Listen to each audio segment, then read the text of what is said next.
Welcome to another episode of Building a West Coast Drive, an instructional video series by Triple Helix Robotics. In episode 10, the operation that we're going to learn how to do is making drive chains. And the skills learned is first test fitting the chain to find the proper length, and then making a loop of the chain using a chain break tool. So what we're going to do now is we're going to make the chains that go from the gearbox, which mounts to this hole, and then drives the wheels, the outer wheels, which are mounted on axles through these brackets. And this is an example of what the gearbox looks like. Now this one isn't made with the Delrin plates that we use. This one's made out of Lexan so that we can take it to demos and show people how it works.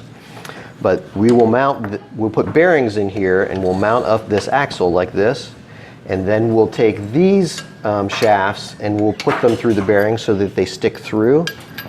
And then we'll take the sprockets that would go on these things for real and we'll put them on these shafts, and then we'll wrap chain around them and get the chains to the right length. And then I'll show you guys how to use the chain breaking tool to make the chains. And we need to make 2 chains to make this thing drive. So those bearings, yeah, you can put them in here. If you have to put them nice and straight, there's one, okay. There's the other one.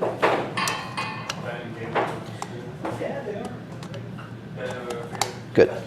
And instead of using this big clunky gearbox, we're going to use a shaft. So we have 3 shafts here.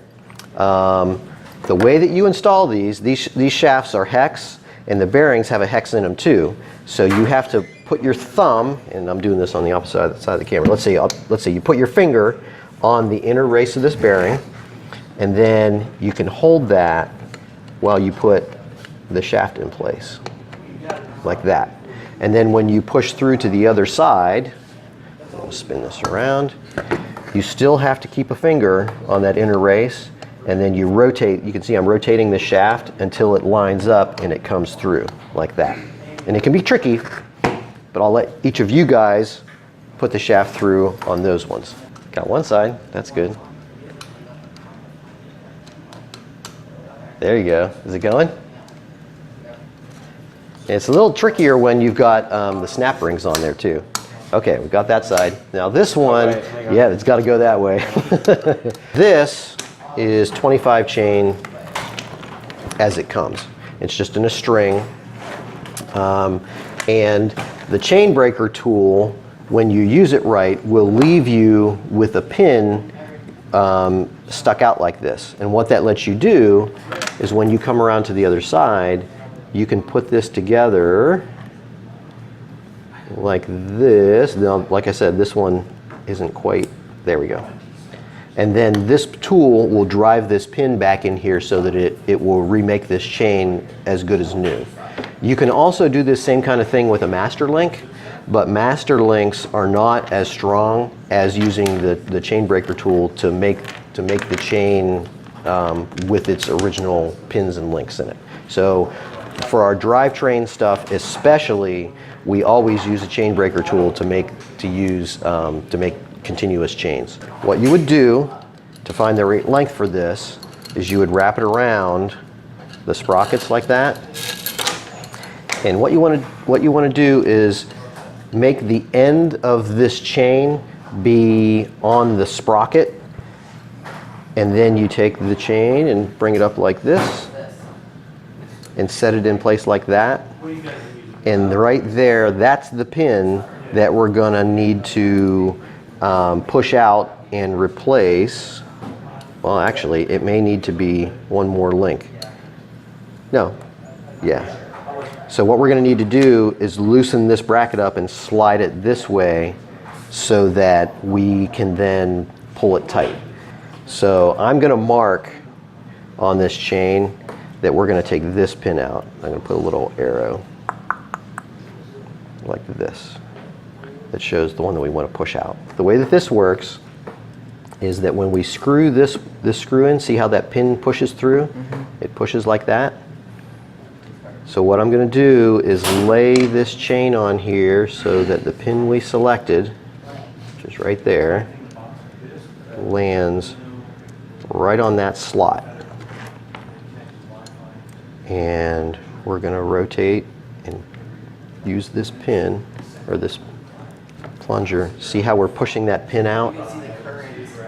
And we're going to push it all the way until the gap. See how there's the tip of that pin, there's sort of a gap between that and the end of the pocket. If I was to screw this all the way until that pin touched the outside of the pocket, then the pin would fall completely out on regular chain. So what I'm going to do is I'm going to turn it until that gap is just about the thickness of one of these plates, and that should be just about in the right spot, so that if I pull this pin back out and I take this off, it might come apart. So it's got a tiny little bit more to go. And this process, it takes practice, and you just have to iterate on it. It's better to be a little short and creep up on it than it is to go too far and push the pin out, because if the pin falls out, you're done. And there's no way to put it back. So now that is our scrap piece, and this is going to be the piece of chain that we put onto the robot. So now we test fit it again.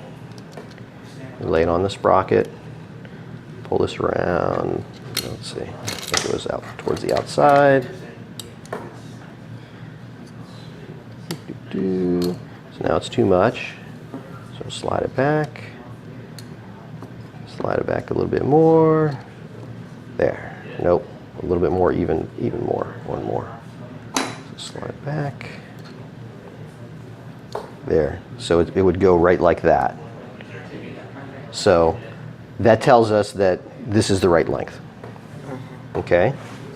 You always want to test fit it like that before you go through the trouble of putting it together, because if you put it together and it's wrong, then you just got to redo it. Now, to join these up, you don't use this plunger, you use this one. And this one, instead of having a pin, this one had a pin that pushed. This one, this screw, has a little dimple on the end of it, and that dimple will push on the end of that pin. I'm going to get it popped into place like that there. So you can see it's almost kind of holding itself in place already. Feed the pin into the hole like that, and then we use this plunger to press that pin back into place like that. I just ran this in until it just touched the outside of this plate. The dimple is sized so that the pin should be just about in the right spot. We're going to test that by taking this out. And then what I usually do is I'll take this chain and I'll run it over my finger like this. And if you've done a good job, it will bend right over the top of your finger. If you've pushed it too far or not enough, you'll get sort of a kink in the chain. And I'm going to run this whole chain around. This one seems like it's pretty good. Wait a minute. Right there, there's a link that's tight. If you have one that's a little stiff like that, what I normally do, that means that the pin isn't in the perfect spot.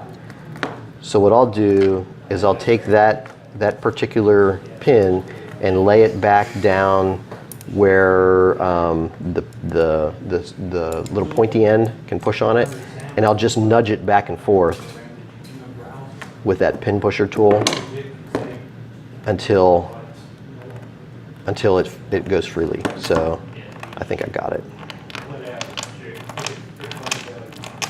Okay, so that's how you get a good chain. And to install this in our test fit, you've got to put it on your sprockets like that. And we're doing a test fit again, and you've got to put it on both sides of both axles at the same time and slide it down so that it lays flat. If you put on one side first, if you put it on like this and tried to put this one on, it's not going to go because this is at an angle. This has to be level for it to go on here, and then it'll drop down.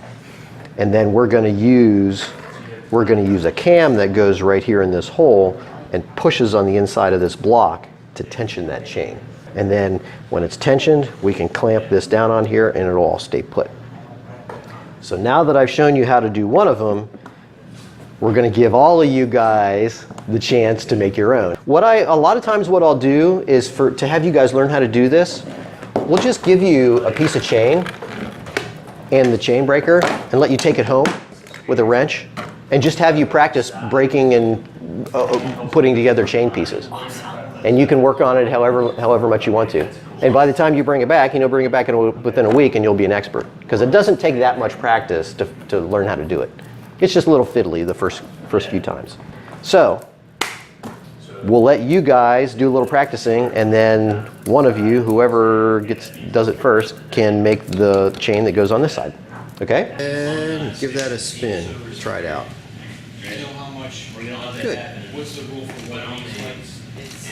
Very nice.